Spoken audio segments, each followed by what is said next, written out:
Kode dari Agus Gumiwang untuk Bahlil menjadi Ketua Umum Golkar. Saudara Pelaksana Tugas atau PLT Ketua Umum Partai Golkar Agus Gumiwang Kartasasmita memberikan kode bahwa Bahlil Lahadalia akan maju sebagai calon Ketua Umum Golkar menggantikan Erlangga Hartarto. Hal tersebut disampaikan oleh Agus ketika menanggapi sikap 34 dari 38 Dewan Pimpinan Daerah 1 atau tingkat Provinsi Golkar yang setuju jika Bahlil menjadi Ketua Umum Golkar. Namun Agus yang saat ini menjabat sebagai Menteri Perindustrian enggan berkomentar banyak terkait apakah Bahlil yang akan menjadi calon tunggal dalam pemilihan Ketua Umum Partai Golkar tersebut. Pemilihan Ketua Umum Golkar secara definitif akan dilakukan dalam rapat pimpinan nasional atau Rapimnas dan juga Musyawarah Nasional di Jakarta pada Selasa 20 Agustus 2024.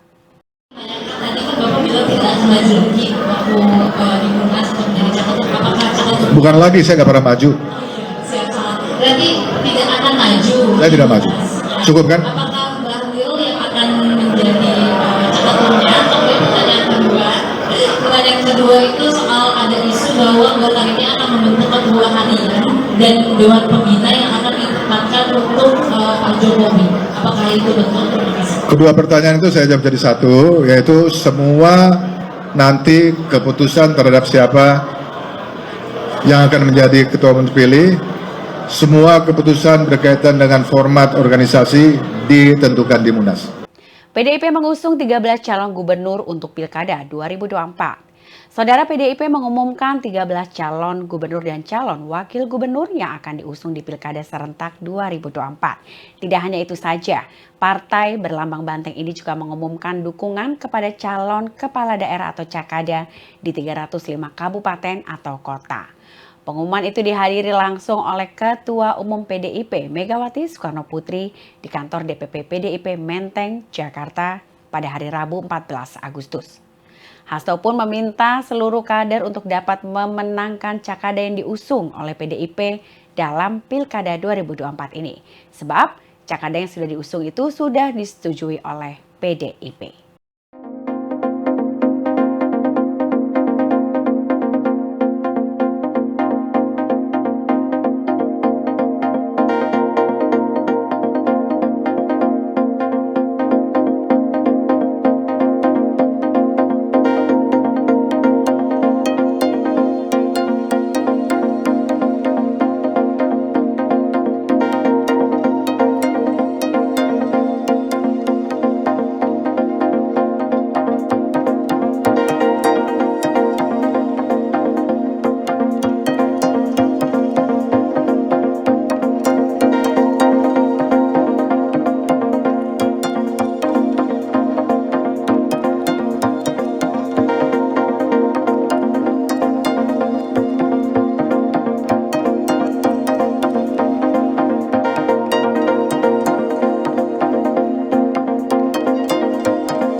Saat Zulhas menawari Kaisang untuk maju dalam Pilkada Jawa Tengah, Saudara Ketua Umum DPP Partai Amanat Nasional atau PAN Zulkifli Hasan menawarkan posisi calon Gubernur Jawa Tengah untuk Ketua Umum Partai Solidaritas Indonesia atau PSI Kaisang Pangarep. Tawaran itu dilontarkan oleh Zulhas dalam pertemuannya dengan Kaisang di kantor DPP PAN Jakarta Selatan pada hari Rabu 14 Agustus. Namun permintaan PAN ini hanya disambut dengan tawa dari Kaisang saja. Putra bungsu Presiden Jokowi itu disebut malah melawak setelah mendapatkan tawaran itu. Dan selain itu, Zulhas juga menyinggung ia pernah meminta nama Kaisang berpasangan dengan anaknya, Zita Anjani untuk maju dalam Pilkada Jakarta. Namun usulan tersebut sayangnya langsung ditolak oleh Presiden Jokowi. Selamat pagi, saudara. Terima kasih kehadirannya, teman-teman media banyak sekali. Mas Kaisang, terima kasih sudah silaturahim mengunjungi kantor DPP PAN. Sekaligus juga kami mengundang untuk Mas Kaisang nanti bisa hadir di Kongres PAN tanggal 2023 ya. Alhamdulillah persiapan kita sudah matang, sudah bagus, sudah hampir 2 bulan persiapannya.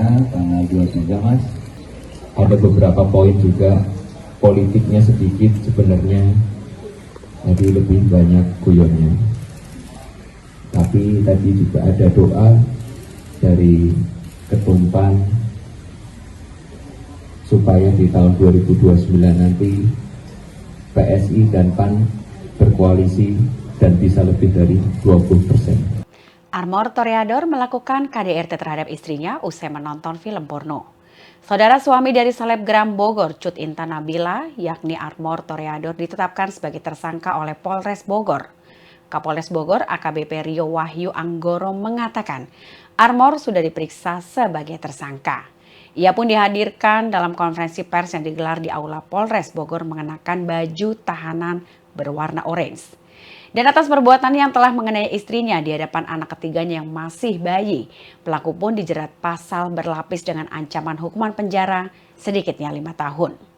Kemudian di sisi lain, Armor mengaku sudah lebih dari 5 kali melakukan kekerasan dalam rumah tangga atau KDRT.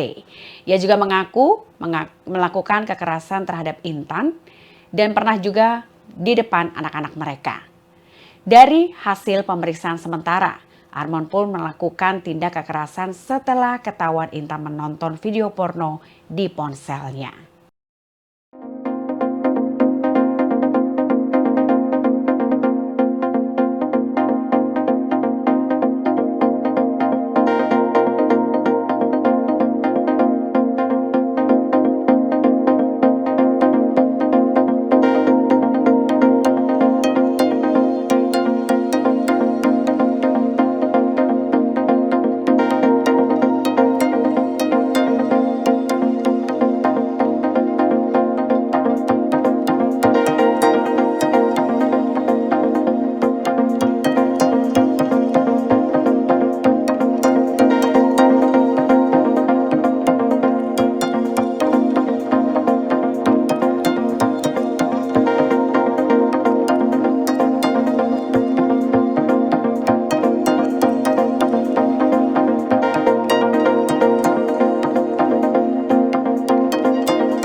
Pasukan IDF hampir saja berhasil menangkap Yahya Sinwar di Gaza. Pasukan Israel mengaku hampir menangkap kepala Biro Politik Hamas Yahya Sinwar di sebuah terowongan di jalur Gaza. Informasi ini diungkap oleh Komandan Divisi ke-98 IDF Brigjen Goldfuss pada Minggu 11 Agustus 2023. IDF sendiri mengatakan prajuritnya sudah memasuki kompleks bawah tanah tersebut. Kemudian, Goldfuss juga mengaku pihaknya menemukan banyak sekali uang di dalam terowongan di sepanjang jalur Gaza. Menurut Israel, terowongan itu digunakan oleh Sinwar, keluarga Sinwar dan juga pejabat senior Hamas untuk berlindung di tengah perang yang sedang berlangsung.